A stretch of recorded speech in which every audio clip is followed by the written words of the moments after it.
হোক বৃষ্টি শুরু হওয়ার আগে নিরাপদে যেতে চাই। আমি উঠলাম না, পার্কের বেঞ্চে বসে রইলাম। ইচ্ছে করে বৃষ্টিতে ভেজা আমার পছন্দ নয়। আনিকের বৃষ্টিতে ভিজতে ভালো লাগে। ভালো লাগার এই ইচ্ছেটা নিজে থেকে অনেকবার আমাকে বলেছেন। আমাদের দুজনের মাঝে থাকা বন্ধুত্বের সম্পর্ক হয়েও অনিকা নিজে থেকে বারবার নিজের ইচ্ছেগুলো বলতে থাকে। কেন বুঝতে পারি না। মানুষ তার প্রিয়জনকে পছন্দ এবং অপছন্দগুলো জানানোর চেষ্টা করে। আমি কি আনিকার প্রিয়জন? প্রথমে দু একটা ফোঁটা পড়ল। কিছুক্ষণের মধ্যে ঝুম বৃষ্টি শুরু হলো। আমি বৃষ্টির মধ্যে বেঞ্চে বসে রইলাম। পার্কে আমাকে ছাড়া আর কেউ নেই। আশ্চর্য, জীবনে প্রথমবার বৃষ্টিতে ভিজতে ভালো লাগছে। হঠাৎ উত্তর দিক থেকে ছুটে এসে দমকা শীতল বাতাস শরীরে লাগলো। বৃষ্টির মাঝে ছুটে এসে বাতাস শরীরের কাঁপুনি দিয়ে উঠল। আমি তবুও বেঞ্চ থেকে উঠলাম না। আজ যতক্ষণ বৃষ্টি হবে পুরোটা সময় ভিজবো। দুপুরে একটু পরে বাড়িতে আসলাম। এসে ঘুমিয়ে গেলাম। দীর্ঘ ক্লান্তির ঘুম ভাঙলো রাত 10টায়। ঘুম থেকে উঠে পুরো 1 ঘন্টা খাটে বসে রইলাম। পেটে প্রচন্ড ক্ষুধা, তবুও খেতে ইচ্ছে করছে না। বারবার ফয়সালের কথা মনে পড়ছে। ভাবছি বোনটা আত্মহত্যা করেনি, এর পেছনে ফয়সাল নিজেই জড়িত আছে। এই সত্যিটা প্রমাণ করব কিভাবে? আদালত এমন এক জায়গায় যেখানে মিথ্যের চেয়ে সত্যিটা প্রমাণ করাই বেশি কষ্টকর। হাতে এমন একটা প্রমাণ দরকার যেটা পেলে বেরিয়ে আসবে অজানা সব প্রশ্নের উত্তর। ভাবতে গিয়ে তানিয়ার মোবাইলটার কথা মনে পড়লো। তানিয়ার হাতে মোবাইলটা দেখা দরকার। এই মোবাইলটাতেও হয়তো লুকিয়ে থাকতে পারে গুরুত্বপূর্ণ কোনো তথ্য, যে তথ্য আমার একদমই অজানা। অনেকদিন পর আজ ভার্সিটিতে যাব বলে একদম সকাল সকাল ঘুম থেকে উঠলাম। ঘুম থেকে উঠে রান্না করে আসলাম। মা রান্নাঘরে নাস্তা তৈরি করছেন। আমাকে দেখেই বলল, রাকিব, তোর বড় মামা আমাকে ফোন দিয়েছিল, তোর জন্য একটা আনন্দের খবর। কি খবর শুনি তো? মা আনন্দিত গলায় বলল, তোর ভিসা কনফার্ম হয়েছে, টিকিট কেটেছে আগামী শনিবার ঠিক রাত 10টায় তোর ফ্লাইট। দেশের বাইরে যাব করে আগে অনেকবার চেষ্টা করেছি, ভিসা কনফার্ম হচ্ছিল না। হঠাৎ করে সবকিছু ঠিকঠাক হয়ে যাওয়ার খবর শুনে ভীষণ মন খারাপ হলো। তানিয়ার মৃত্যুর আড়ালে যে অপরাধীরা লুকিয়েছে তাদের প্রমাণ সহ বের করতে না পারলে বিদেশে গিয়েও স্বস্তি পাবো না। তানিয়ার আংটিটা আমার নিজের আঙুলে লাগিয়ে রেখেছি। এই আংটিটার রহস্য ততক্ষণ আমাকে শান্তি দেবে না যতক্ষণ তানিয়ার সাথে সেদিন রাতে ঘটে যাওয়া ঘটনাটা জানতে না পারবো। আমি আমতা আমতা করে মাকে বললাম, শনিবার আসতে আর মাত্র 7 দিন বাকি। আমাকে জিজ্ঞাসা করে তো টিকিট কাটতে পারতো। এত তাড়াহুড়ো করার কি দরকার ছিল? মা আমার কথার জবাব না দিয়ে মাথা নিচু করে ফেললো। ভেবেছিল খবরটা শুনে আমি প্রচন্ড খুশি হব, উল্টো এমন প্রশ্ন করায় মায়ের মন খারাপ হলো। মায়ের বিষণ্ণতা মাখা মুখটা দ্বিতীয়বার দেখতে চাই না। মাকে বললাম, মা আমি ভীষণ খুশি। 7 দিনের মধ্যে নিজেকে মানসিকভাবে প্রস্তুত করব। রান্নাঘর থেকে ড্রয়িং রুমে আসলাম। আজকে ভার্সিটিতে যাব না, সিদ্ধান্ত পাল্টালাম। আঙ্গুলে লাগানো আংটিটার দিকে তাকিয়ে সিদ্ধান্ত নিলাম, হাতে থাকা 7 দিন সময়ের মাঝে তানিয়ার সাথে ঘটে যাওয়া পুরো ঘটনা বের করবই। সাথে সাথে আবার ছুটে গেলাম রান্নাঘরে। মায়ের খুব কাছে দাঁড়িয়ে বললাম, তানিয়ার হাতের মোবাইলটা কোথায়? আসলেই তো, মোবাইলটা কোথায়? মোবাইলটার কথা তো একবারও মনে পড়েনি। আমি দ্রুত গলায় বললাম, এসব তুমি কি বলছো মা? মোবাইলটা তোমার কাছে নয়? তানিয়াকে কবর দিতে যখন ফয়সালের বাড়িতে গিয়েছিলা, সাথে করে মোবাইলটা নিয়ে আসো নাই? মা নিচু গলায় বলল, না তো, একবারও মোবাইলটার কথা মনে ছিল না।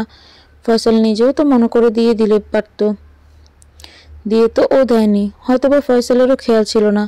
ফয়সালের খেয়াল থাকবে না কেন মা? নরম গলায় বলল, মৃত্যুর শোক মানুষের অনেক কিছু ভুলিয়ে দেয়, তাই হয়তো খেয়াল নেই। তানিয়া তার স্ত্রী, বিয়ের 3 দিনের মাথায় স্ত্রীর এমন মৃত্যু মেনে নেওয়া খুব কষ্টের। তানিয়ার মৃত্যুর ঠিক 1 দিন আগে তোমাকে ফোন দিয়েছে তো। বিয়ের পর তানিয়া প্রতিদিন ফোন দিয়েছে। রান্নাঘর থেকে দ্রুত পায়ে নিজের রুমে আসলাম। সেদিন সাথে সাথে ছোট মামা ছিল।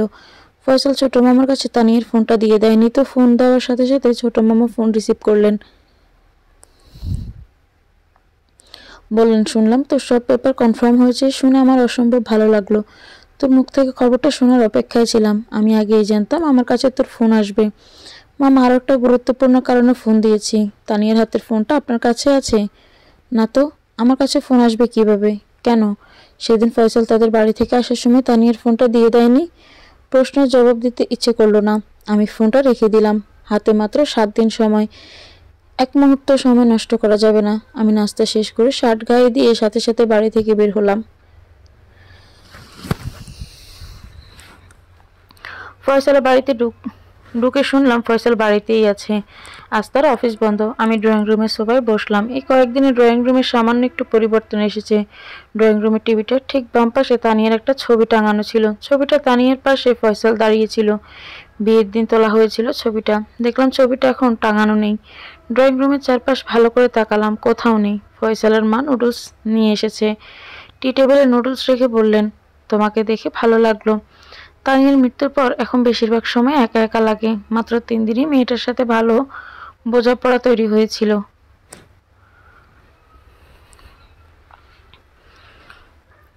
আমি আন্তরিক গলায় বললাম, নিশ্চয়ই বুঝতে পারছেন ভাই হয়ে বোনের এই মৃত্যুটা মেনে নিতে আমার কতটা কষ্ট হচ্ছে। ফয়সালকে একটু আসতে বলবেন, খুব জরুরি একটা কাজ ছিল। ফয়সাল তার রুমেই আছে, ইচ্ছে করলে রুমে যেতে পারো। উঠে গিয়ে ফয়সালের রুমের সামনে দাঁড়ালাম। এই রুমের ভাঙা দরজাটা পাল্টানো হয়েছে। ভেতরে ঢুকতে আমাকে দেখে বলল, সেদিন আপনার সাথে বেশ কিছুক্ষণ কথা বলতে চেয়েছিলাম।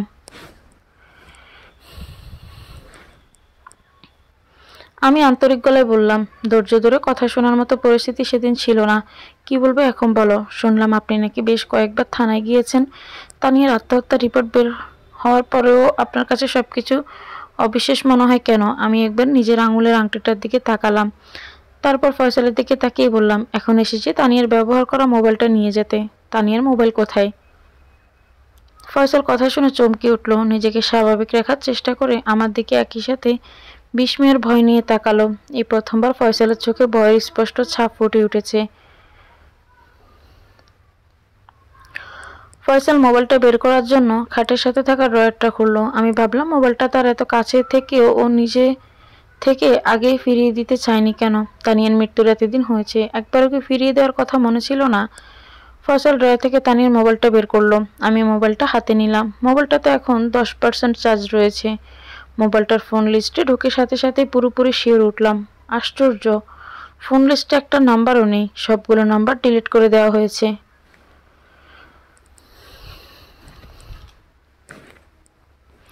তানিয়ার মোবাইলটা হাতে নিয়ে বাইরে আসলাম। গাড়িতে উঠতে ইচ্ছে করছে না। সামনে স্টেশন পর্যন্ত পৌঁছতে অনেকক্ষণ হাঁটতে হবে। আমি হাঁটতে শুরু করলাম। স্টেশনে এসে গাড়িতে বসার পর ফয়সালের অদ্ভুত দৃষ্টিতে তাকানোর দৃশ্যটা বারবার চোখের সামনে ভাসছে। বুঝতে পারলাম ফয়সাল গোপনে গোপনে আমাকে খোঁজ রাখছে। আমি ইদানিং কয়েকবার থানায় গিয়েছি। এই খবরটা ফয়সাল জানার কথা নয়। জানলো কিভাবে? বাস চলতে শুরু করেছে। জানালার পাশে বসে বাইরে তাকালাম। বাস সামনে যত দ্রুত এগোচ্ছে রাস্তার দুপাশের বাড়িগুলো পেছনে পড়ছে। রাস্তার পাশে থাকা মানুষজন দ্রুত হেঁটে চলেছে। সবার চোখে ব্যস্ততা। চলমান পৃথিবীতে থেমে থাকার মতো সময় কারো হাতেই নেই। দ্রুত গতিতে ছুটে চলা বাসটা এসে থামলো। বাসে বেশিক্ষণ বসে থাকলে মাথার যন্ত্রণা শুরু হয় আমার। আমি বাস থেকে নামলাম।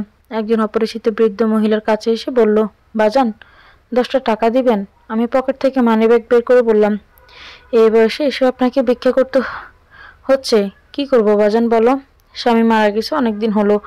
একটা ছেলে আছে, ছেলেটার কোনো খোঁজ নাই। আমি মানিব্যাগ থেকে 10 টাকা বের করে বৃদ্ধ মহিলার হাতে দিলাম। ওনার মুখে মৃত্যুর কথা শুনে তানিয়ার কবরটার কথা মনে পড়ল। ফয়সালের বাড়ি থেকে ঘুরে আসলাম, অথচ কবরটা দেখে আসা হয়নি। মৃত্যু রহস্য বের করার টেনশন কবরটার কথাও ভুলিয়ে দিয়েছে। কবরটা দেখতে অন্যদিন যেতে হবে। ঘরে ঢুকে মায়ের রুমে গেলাম। মা রুমে নেই, হয়তো ছাদে গিয়েছে। তানিয়ার ফোনটা পকেট থেকে বের করে বারান্দায় এসে দাঁড়ালাম। বারান্দায় টবে একটা অ্যালোভেরা গাছ লাগানো। গাছটা অনেকদিন হলো পানি দেওয়া হয় না। গাছের পাতাগুলো লাল হয়ে যাচ্ছে। আর কয়েকদিন পানিবিহীন থাকলে মারা যেতে পারে। কিছুক্ষণ বারান্দায় দাঁড়িয়ে থেকে রুমে ঢুকে খাটে বসলাম। তানিয়ার মোবাইলটার ফোন লিস্টে একটা নাম্বারও নেই। এটা জেনেও বারবার মোবাইলটার ফোন লিস্টে ঢুকছি আর ভাবছি, ফয়সাল ফোন লিস্টের নাম্বারগুলো ডিলিট করে দিয়েছে কেন? তানিয়ার ফোনে ফয়সালের পরিচিত কারো নাম্বার থাকার কথা নয়, তাহলে ডিলিট করবে কেন?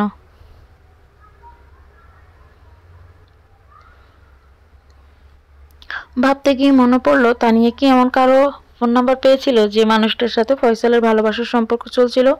বিয়ের পর একটা ছেলে যদি কোনো মেয়ের সাথে সম্পর্ক চালিয়ে যায়, তা গোপন রাখতে চায়। গোপনীয় এই তথ্য জেনে গেলে ভয়ঙ্কর কিছু হওয়া অস্বাভাবিক নয়। ভাবতে গিয়ে আমার শরীর কাঁপুনি দিয়ে উঠল। যদি সত্যি এরকম কোনো মেয়ের সাথে ফয়সালের সম্পর্ক থাকে, তাহলে মেয়েটাকে খুঁজে বের করতে পারলেই সবকিছু জেনে যাব। আনিকা ফোন দিয়েছে। ফোনটা রিসিভ করতে ইচ্ছে করছে না, তবুও রিসিভ করলাম। আনিকা অভিমানী গলায় বলল, আচ্ছা তুই ভার্সিটিতে কবে আসবি শুনি? প্রতিদিন বের হওয়ার সময় মনে হয় তুই আজ আসবি, এসে দেখি তোর খোঁজ নেই, তুই কোথাও নেই। আমি বললাম, ভার্সিটিতে আসা কি খুব জরুরি আনিকা? অবাক হয়ে বলল, তার চেয়ে জরুরি তোর সাথে দেখা করাটা। যদি বলি দেখা করার জন্য একটু সময় বের করতে, দেখা করবি আমার সাথে? কথাটা বলতে গিয়ে আনিকের গলা জড়িয়ে আসছে। আমি বললাম, ঠিক আছে, আমি এখনই আসছি। রেল স্টেশনে আসতে পারবি তো? পারবো। কিছুক্ষণের মধ্যে রেল স্টেশনে পৌঁছালাম। আনিক স্টেশনে নেই। ফোন দিতে মোবাইলটা হাতে নিতেই আনিকাকে আসতে দেখা গেল। সূর্য আনিকের ঠিক মাথা বরাবর। সূর্যের আলোতে আনিকের চেহারাটা আরো উজ্জ্বল রূপে ফুটে উঠেছে। আমি মুগ্ধতা নিয়ে তাকিয়ে রইলাম। আনিকা পাশে এসে বসলো, মাথা নিচু করে বলল, জীবনের সবচেয়ে কঠিন সময়টা পার করছি। সময়টা এত কঠিনভাবে কাটাতে হবে কল্পনাও করিনি। আনিকার মুখে এমন কথা শুনে বেশ অবাক হলাম। দীর্ঘশ্বাস নিয়ে বললাম, আমাকে তো আগে কিছুই বলিস নেই। তোর হঠাৎ করে আবার কি হয়েছে আনিকা? করুণ গলায় বলল, জানিস আমার বাবা আমার সাথে 1 সপ্তাহ ধরে কথা বলছে না। বাবার কাছে আমি রাজকন্যা ছিলাম, অথচ এই রাজকন্যার সাথে বাবা অভিমান করে আছে। কি এমন অপরাধ করেছিস যে অপরাধের কারণে কথা বলা বন্ধ করে দিয়েছে? বাবার কাছে খুব দামি একটা মূল্যবান জিনিস চেয়েছি। আমি রেল লাইনের দিকে তাকিয়ে রইলাম। অনেক দূর থেকে স্টেশনে একটি ট্রেন ছুটে আসছে। ট্রেনের গতি কমেছে। ট্রেনটা স্টেশনেই থেমে যাবে। মানুষের জীবনের মতো সমাপ্তির আগে সবকিছুর গতি কমে যায়। আমি প্রসঙ্গ পাল্টে আনিকাকে বললাম, তানিয়াকে বিয়ে দেওয়ার সময় যখন তোর কাছে ফয়সালের চাকরিটার কথা বলেছিলাম, শুনে তুই বলেছিলি ওই অফিসে তোর দুঃসম্পর্ক পরিচিত একজন চাকরি করে। বলেছি। ছেলেটার নাম মামুন, আমার দুঃসম্পর্কের খালাতো ভাই। ছেলেটার ফোন নাম্বারটা দিতে পারবি? ওর নাম্বার দিয়ে তোর কি কাজ? আমি আগ্রহ নিয়ে বললাম, ফয়সাল সম্পর্কে অনেক কিছুই আমার অজানা। তার চরিত্র সম্পর্কে জানাটা আমার খুব প্রয়োজন। পরের দিন সকালে ফয়সালের অফিসের সামনে আসলাম। অফিস থেকে একটু দূরেই চা দোকানে বসলে অফিসের গেটের সামনে সবকিছুই দেখা যায়। আমি দোকানে গিয়ে বসলাম। এখানে এসেছি মামুনের সাথে কথা বলতে। দোকানে বসা থেকে মামুনকে আসতে দেখা গেল। আমি এগিয়ে গিয়ে নিজের পরিচয় দিতে মামুন দ্রুত গলায় বলল, আনিকা আমাকে ফোনে বলেছে আপনি বিকেলে দেখা করতে আসবেন। এখন তো হাতে সময় নেই, আপনি আরেকদিন আসেন। তবে যেদিনই আসেন বিকেলে আসবেন। আমি জোরালো গলায় বললাম, আরেকদিন নয়, আজই দেখা করব। তুমি অফিস থেকে বের হওয়া পর্যন্ত পুরো সময়টা অপেক্ষা করব। এতটা জরুরি? ঠিক আছে, আপনি আশেপাশে কোথাও অপেক্ষা করেন, আমি বের হয়ে ফোন দিব। আপনার নাম্বারটা আনিকা আমাকে রাতেই দিয়ে রেখেছে। মামুনের জন্য অপেক্ষা করতে করতে দুপুর হলো। সে এখন অফিস থেকে বের হয়নি। পেটে ক্ষুধা লেগেছে। বাইরের খাবার খাওয়া আমার খুবই অপছন্দ। মামুন অফিস থেকে বের হতে হতে হয়তো বা বিকেল হয়ে যেতে পারে। ক্ষুধা নিয়ে এতটা সময় অপেক্ষা করা খুবই কঠিন। আমি চা দোকান থেকে 2 পিস কেক সাথে 1 কাপ চা নিলাম। খেতে ভালোই লাগছে। বুঝলাম ক্ষুধা নিয়ে খেলে যে কোনো খাবার স্বাদ আসলেই বেড়ে যায়। একটু পরে মা ফোন দিয়ে বলল, রাকিব কোথায় আছিস? দুপুরে খাওয়ার সময়টা পেরিয়ে যাচ্ছে, তাড়াতাড়ি বাসায় চলে আয়, মা আসতে আমার দেরি হয়ে যাবে। মা রাগী গলায় বললেন, কয়েকটা দিন ধরে ঠিক সময় ঘরে আসিস না, খাওয়ার সময় তোকে পাওয়া যায় না। কয়েকদিন পরেই তো ফ্লাইট, এখন এভাবে ঘুরোঘুরি করাটা কি উচিত হচ্ছে? শোনো মা, কয়েকদিন পরে ফ্লাইট বলে এতটা ঘুরোঘুরি করতে হচ্ছে। যতক্ষণ সমাধান বের করতে না পারবো না, নিজেকে থামিয়ে রাখতে পারবো না। মা শীতল গলায় বলল, বলছিস কি তুই? কিসের সমাধান? আমি জবাব দিলাম না। ফোনটা রেখে চায়ে চুমুক দিলাম। এতক্ষণে চা ঠান্ডা হয়ে গেছে। মামুন অফিস থেকে বের হলো বিকেল 5টায়। আমাকে এতক্ষণ অপেক্ষা করতে দেখে বিস্ময় নিয়ে বলল, কি এমন জরুরি কথা যেটা বলার জন্য এতটা সময় ধরে অপেক্ষা করছেন? আমি বসা থেকে উঠলাম।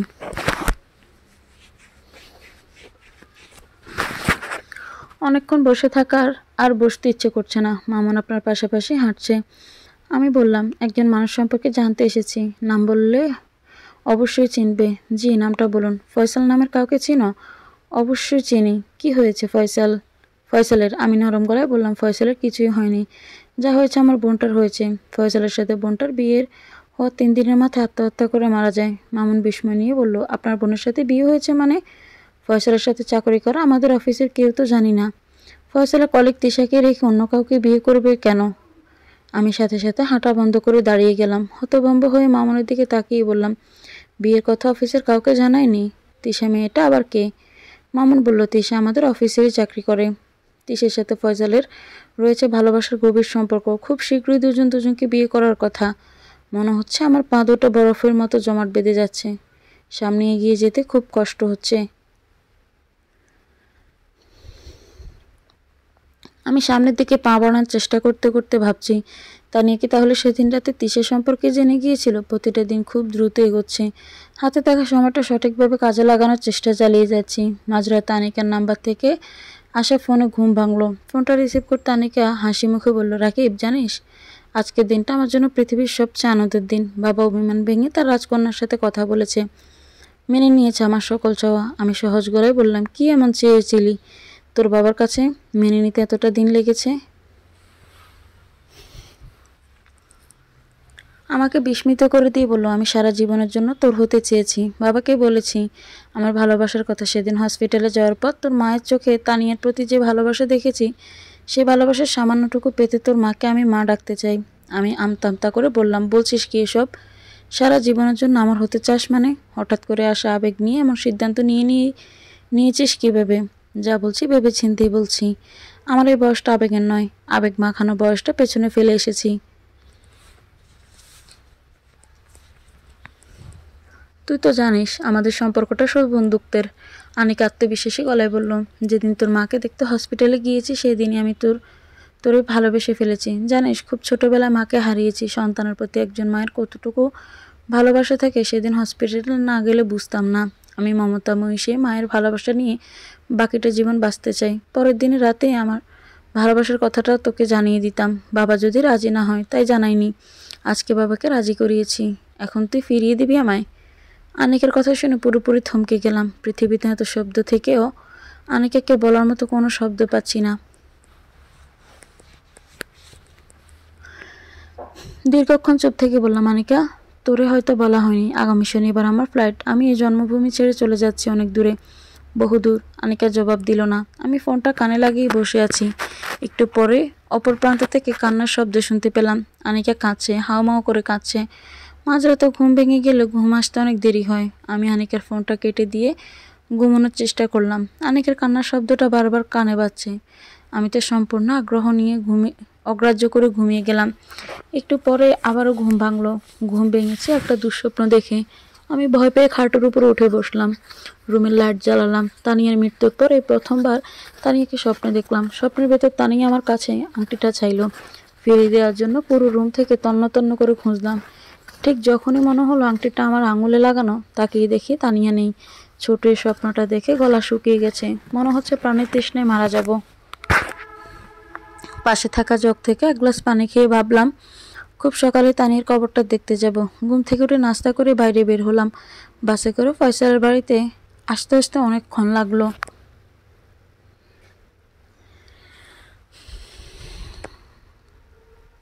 তানিয়ার কবরটার কাছে আসার আগে ফয়সালের বাড়ির সামনে আসলাম। বাড়ির সামনে অনেক মানুষজন দেখে আগ্রহ নিয়ে বাড়ির ভিতরে ঢুকলাম। ঘরের সামনে দাঁড়িয়ে থাকে একটা মেয়েকে দেখে জিজ্ঞাসা করলাম, এই বাড়িতে যেত মানুষ কেন? বিয়েতে তো মানুষ থাকবেই। ফয়সাল গতকাল বিয়ে করেছে। কঠিন গলায় বললাম, হঠাৎ করে বিয়ে? মেয়েটা সহজ গলায় বলল, অফিসের কলিগ তিশা আপুকে আরও আগে বিয়ে করার কথা ছিল, মাঝখানে অনেক ঝামেলার কারণে দেরি হয়ে গেছে।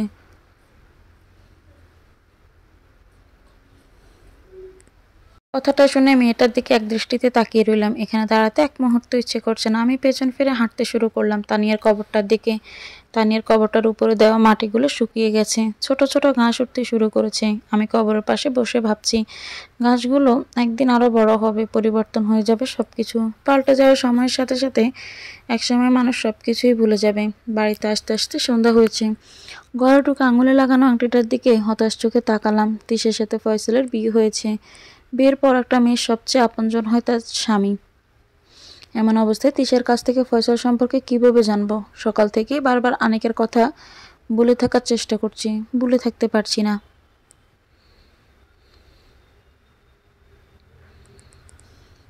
আনিকাকে কখনো কাঁদতে দেখিনি। রাতে শুনতে পাওয়া কান্নার শব্দগুলো হৃদয়টা এলোমেলো করে দিচ্ছে। দহনে জমে থাকা অনুভূতিটা বারবার আনিকের কাছে ছুটে যেতে চাচ্ছে। আমি ছুটে গেলাম মায়ের শোবার রুমে। মা শোবার রুমের সাথে লাগানো বারান্দায় দাঁড়িয়ে আছে।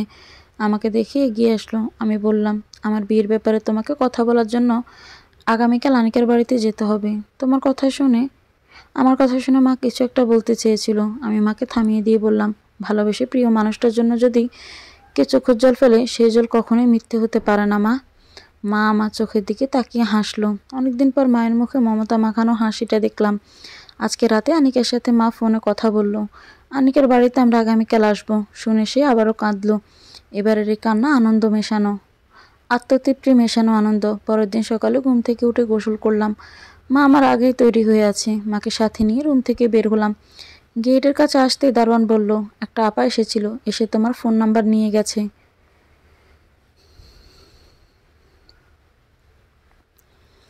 আমি মায়ের সাথে আনিকার বাড়িতে যাওয়ার জন্য বের হয়েছি। এখন তো আনিকা আমাদের বাড়িতে আসার কথা নয়।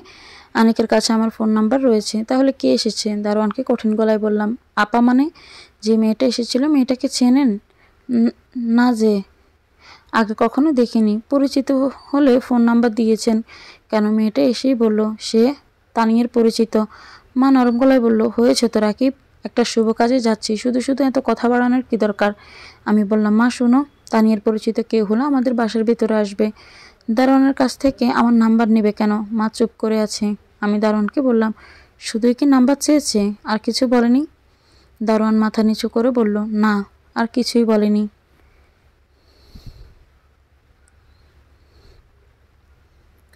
আমি গেট থেকে বাইরে বের হলাম। যাওয়ার সময় দারোয়ানকে বললাম, যদি অপরিচিত কেউ আসে বলবেন বাড়ির ভেতরে যেতে। নাম্বারের প্রয়োজন কিংবা যে কোনো প্রয়োজনে যেন ভেতরে এসে কথা বলে। দারোয়ান হ্যাঁ সূচক মাথা নাড়ল। মাকে সাথে নিয়ে আনিকের বাড়িতে আসলাম। বাড়িটা ঠিক সামনে একটা বাগান বিলাস গাছ লাগানো। পুরো গাছে এমনভাবে ফুল ফুটেছে মনে হচ্ছে নীল আকাশের নিচে আগুন ধরে গেছে। বাগান বিলাস গাছটার কারণে বাড়ির রংটা অসম্ভব সুন্দর রূপে ফুটে উঠেছে। লাল রঙের পেছনে পুরো দেওয়ালটা কালো রঙে সাজানো হয়েছে। আনিকের ঘরে ঢুকতেই তার বাবা এগিয়ে আসলেন। আজ আমরা আসবো বলে তিনি অফিসে যাননি। মা সোফায় বসেছে, আমি মায়ের পাশে বসলাম। আনিকের বাবাকে অতি ব্যস্ত দেখাচ্ছে। তিনি একবার দোতলায় যাচ্ছেন, আর একবার ড্রয়িং রুমে আমাদের সাথে একটু কথা বলে উপরে চলে যাচ্ছেন। আনিকাকে আসতে দেখা গেল। আনিকা সিঁড়ি বেয়ে নিচে নামছে। সে আজ শাড়ি পরেছে, কালো রঙের সুন্দর একটি শাড়ি। আনিকাকে শাড়ি পরা অবস্থায় আগে কখনোই দেখিনি। কালো রঙের এই শাড়িটাতে তাকে অসম্ভব সুন্দর মানিয়েছে। আনিকা মায়ের কাছে এসে বলল, আপনার একটু বসুন, আমি রান্না করে যাব আর চলে আসব। মা হাসি মুখে বলল, আরে তুমি এত ব্যস্ত হচ্ছ কেন? খাবার তৈরি করে এত ব্যস্ত হতে হবে না। আব্বু তো সকাল থেকে রান্না করে ব্যস্ততায় কাটাচ্ছে, একটার পর একটা আইটেম বানাচ্ছে। মা হেসে ফেললো, হাসি মুখে বলল, তোমার বাবাকে বলো চলে আসতে। আনিকা তার বাবাকে ডাকতে সিঁড়ি বেয়ে দোতলায় দৌড়ে উঠে গেল। একটু পরে আনিকা তার বাবাকে সাথে নিয়ে আমাদের পাশে সোফায় বসলো। আমি একবার আনিকার দিকে তাকাচ্ছি, আরেকবার মাথা নিচু করে ফেলছি। আনিকের বাবার সাথে মা আমাদের ব্যাপারে কথা বলেছেন। আমরা পুরো মনোযোগ দিয়ে আনিকের দিকে থাকায় মায়ের কথায় মনোযোগ দিতে পারছি না। এর মাঝে হঠাৎ করে পকেটে আমার মোবাইলটা কেঁপে উঠলো। মোবাইলে ফোন এসেছে ভেবে সোফা থেকে দাঁড়িয়ে পকেট থেকে ফোন বের করলাম। না, কেউ ফোন দেয়নি। হোয়াটসঅ্যাপে একটা অপরিচিত নাম্বার থেকে মেসেজ এসেছে। মেসেজটা সিন করতে সাথে সাথে পুরোপুরি চমকে উঠলাম। মেসেজে লেখা, সকালে দারোয়ান থেকে নাম্বারটা আমিই এনেছিলাম। দেখুন, একটা ভিডিও পাঠিয়েছি, ভিডিওটা দেখুন। এই ছোট ভিডিওটাই তানিয়ার মৃত্যুর আসল কারণ। অপরিচিত নাম্বার থেকে পাওয়া মেসেজটা দেখে চমকালাম। এমন অদ্ভুত মেসেজ আমাকে কে পাঠিয়েছে বুঝতে পারলাম না। আমি মেসেজটা আবার পড়লাম। পড়ার মাঝে নাম্বারটা থেকেই ছোট্ট একটা ভিডিও আসলো।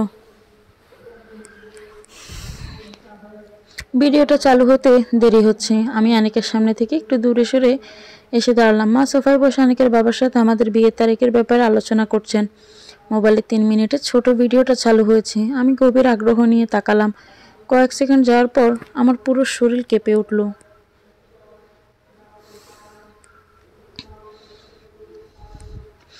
পুরো এক জীবনে কোনো ভিডিও দেখে এতটা বিস্মিত হয়নি। দুজনের অন্তরঙ্গ মুহূর্তের ভিডিও। ভিডিওতে দেখানো মানুষটা ফয়সাল, তার পাশে তিশা নামের মেয়েটা। আমি বুঝতে পারার সাথে সাথে ভিডিওটা বন্ধ করে মোবাইলটা পকেটে রেখে দিলাম। ফয়সালের সাথে তিশার ঘনিষ্ঠ মুহূর্তের ভিডিও এই মেয়েটা কীভাবে পেয়েছে? আমাকে জানতে হবে ভিডিওটার পেছনে আসল রহস্য। আমি মায়ের পাশে সোফায় এসে বসলাম। বিয়ের তারিখ ঠিক হয়েছে। 3 মাস পর বিদেশ থেকে ছুটিতে দেশে ফিরলেই আমাদের বিয়েটা হবে। বিয়ের তারিখ ঠিক করার পর আমি মায়ের কানের কাছে গিয়ে বললাম, মা দেখো আনিকা কতটা খুশি। মা আমাকে আস্তে করে ধাক্কা দিয়ে বলল, পছন্দের মানুষটাকে আপনজন করতে পারলে প্রতিটা মানুষই ঠিক এতটা খুশি হয়।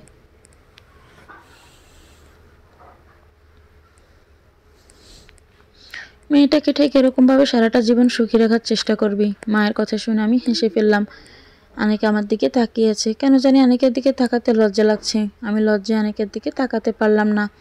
মাথা নিচু করে ফেললাম। আনিকার বাড়ি থেকে বাসায় ফিরলাম। মা আমাদের বিয়ের কথাটা সবাইকে ফোন দিয়ে জানাচ্ছে। আমি মায়ের কাছ থেকে উঠে রুমে ঢুকলাম। দরজা বন্ধ করে অদ্ভুত সব প্রশ্ন নিয়ে ভাবতে ভাবতে ফয়সালকে ফোন দিলাম। ফয়সাল ফোনটা রিসিভ করেছে।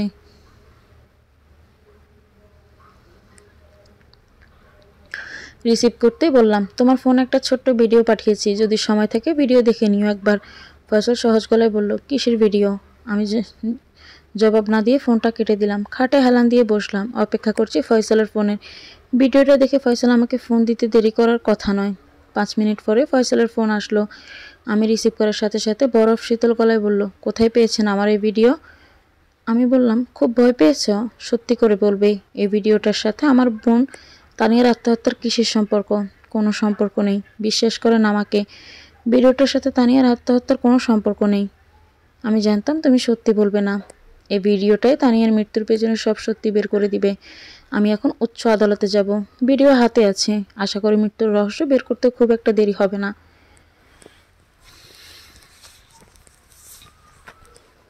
ফয়সাল মুহূর্তেই কাঁদতে শুরু করেছে। ওপাশ থেকে কান্নার শব্দ আসছে। কাঁদতে কাঁদতে বলল, আবারও বলছি, বিশ্বাস করেন আমায়, তানিয়ার আত্মহত্যার পেছনে ভিডিওটার কোনো সম্পর্ক নেই।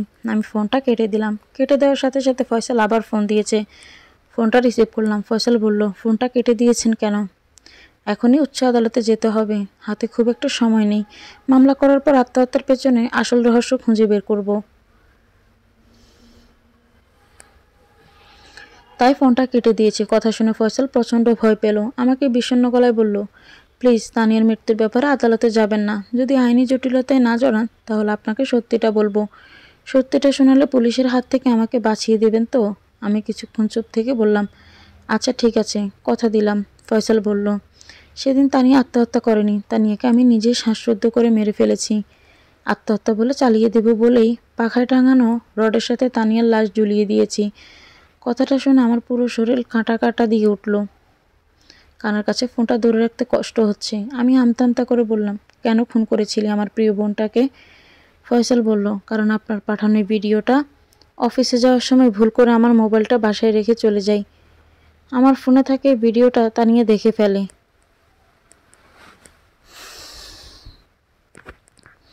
তিশার সাথে কাটানো আমাদের ঘনিষ্ঠ মুহূর্তের ভিডিওটা দেখার পরে তানিয়া ভয়াবহ ধরনের পাগলামি শুরু করে।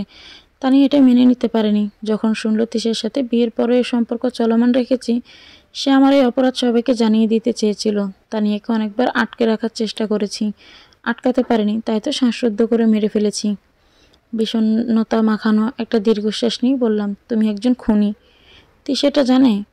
জানে। তানিয়াকে খুন করার আইডিয়াটা তিশাকে সাথে নিয়ে দুজনে মিলেই তৈরি করেছি। তবে খুন করার আগে তানিয়া বলেছিল এই ভিডিওটা সে তার একটা বান্ধবীর কাছে পাঠিয়ে রেখেছে। আমি তানিয়াকে খুন করার পর সে বান্ধবীর মোবাইল নাম্বারটা মোবাইল থেকে নিয়ে নিলাম। নাম্বারটা নিয়েও বান্ধবীটাকে খুঁজে বের করতে পারিনি।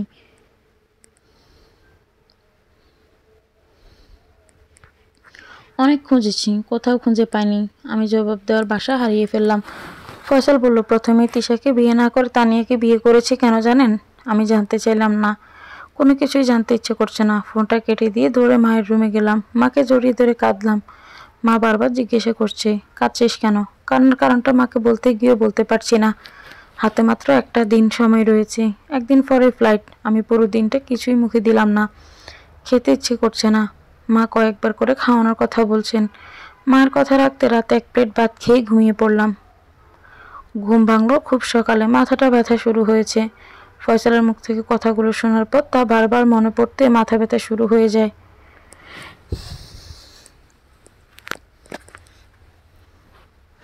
আমি তানিয়ার কথা ভাবতে ভাবতে আঙুলে লাগানো আংটিটার দিকে তাকালাম। আশ্চর্য তো, এটা কিভাবে সম্ভব? আংটিটা আঙুলে নেই। আংটিটা আঙুলে না দেখে বিছানা থেকে লাফিয়ে উঠলাম। খাটের বালিশ উল্টালাম, চাদরটা নিচে নামিয়ে দীর্ঘ সময় নিয়ে খুঁজলাম। নেই, আংটিটা কোথাও নেই। দৌড়ে গেলাম মায়ের কাছে। মাকে দ্রুত গলায় বললাম, রাতে আমার রুমে গিয়েছিলে? না তো, তুই তো দরজা বন্ধ করে ঘুমিয়েছিস। তাহলে রুমে যাব কিভাবে? রাকিব, তোর কি হয়েছে? ঠিকভাবে খাওয়া দাওয়া বন্ধ করে দিয়েছিস কেন?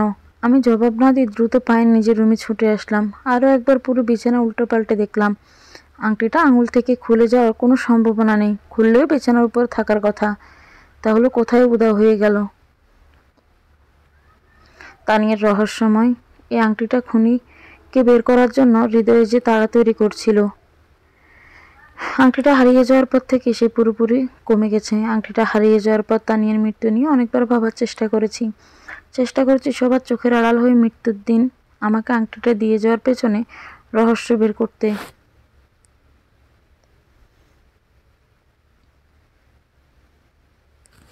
দুটি ঘটনার কোনো রহস্যই বের করতে পারেনি। অনেকের কাছে পুরো ঘটনাটি বলতে খুব ইচ্ছে হয়, বলবো করে বলা হয় না। মাঝে মাঝে মনে হয় ঘটে যাওয়া এই দুটি ঘটনা থাকুক না রহস্য হয়ে। শনিবার সন্ধ্যা একটু পরে এয়ারপোর্টে এসে পৌঁছালাম।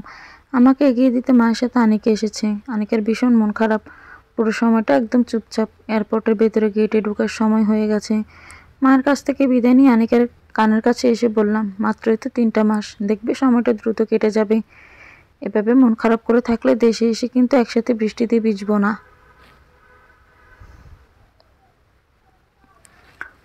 আনিকা মুচকি হাসি হাসলো। মা তাকিয়ে আছে আমার দিকে। আনিকা হাসি লুকানোর চেষ্টা করছে। পরের দিন দুপুর বিমান থেকে বিদেশে মাটিতে নামলাম। নেমেই ফোন দিয়ে আনিকাকে জানালাম পৌঁছানোর খবর। বড় মামা এগিয়ে নিতে আগে থেকে অপেক্ষা করেছেন। বড় মামার সাথে গাড়িতে উঠেই চারিদিকে তাকিয়ে সবুজ গাছপালা মিস করতে শুরু করলাম। মনে হলো নির্জন ভূমির মতো সবুজে মাখানো প্রকৃতির রূপ কোথাও নেই।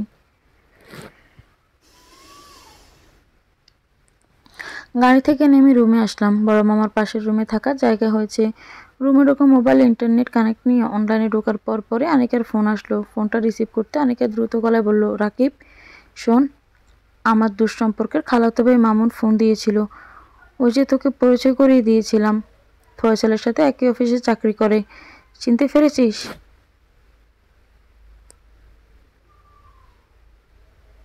আমি জোরালো গলায় বললাম, হ্যাঁ চিনতে পেরেছি। আনিকা বলল, মামুন ফোন দিয়ে বলল ফয়সাল এবং তিশা দুজনেই ভয়াবহ বিপদে পড়েছে। গতকাল অফিসে আসতে পারেনি। দুজনের অন্তরঙ্গ মুহূর্তের একটা ছোট্ট ভিডিও কে যেন অনলাইনে ছেড়ে দিয়েছে। ভিডিওটা এত দ্রুত ভাইরাল হয়েছে, এখন কেউ লজ্জায় ঘর থেকে বের হতে পারছে না। আমি সহজ গলায় বললাম, ভিডিওটা আমি ছেড়েছি। ফয়সালকে কথা দিয়েছি, আইনের হাত থেকে বাঁচিয়ে দেব, কথা রেখেছি। তবে তবে কি? আমি আত্মবিশ্বাসী গলায় বললাম, তবে ফয়সালের উপলব্ধি করা উচিত, আমার প্রিয় বোন তানিয়াকে মৃত্যুর পরও ড্রাগ অ্যাডিক্ট হিসেবে পরিচয় করিয়ে যে অপবাদ ছড়িয়েছে, এরকম অপবাদ নিয়ে বেঁচে থাকাটা প্রতিটা মানুষের জন্য কতটা কঠিন।